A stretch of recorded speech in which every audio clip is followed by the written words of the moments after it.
জন্মকে প্রজন্ম। কেন হিন্দু এবং হিন্দু মাক্কা মুসলমান যদি বাদ দেন, তাই মুসলমান আছে কজন বাংলাদেশে? হিন্দু এবং হিন্দু মাক্কা মুসলমান যদি বাদ দেন, তাই মুসলমান কয়জন দেখেন? আপনি কোথায় দেখেন মুসলমান? এ তো প্রায় হিন্দু মাক্কা মুসলমান হয়ে গেছে।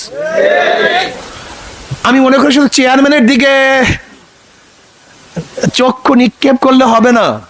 শুধু চেয়ারম্যান এই কাজ করে নেই, কারা কারা মন্দির জ্বালিয়েছে, উস্কানি কে আর কারা দিয়েছে, এই মন্দির কারা কারা জ্বালিয়েছে, এদেরকে ধরতে হবে।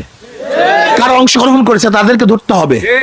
যদি ধরতে সরকার ব্যর্থ হয়, তাহলে বাংলাদেশের জনগণ কিন্তু ছাড়বে না। আমাদের ভাইয়ের রক্ত ব্যর্থ যেতে দেব না ইনশাআল্লাহ। আজকে থেকে শপথ করতে হবে, আমার ভাইয়ের রক্ত ব্যর্থ যেতে দেব না ইনশাআল্লাহ।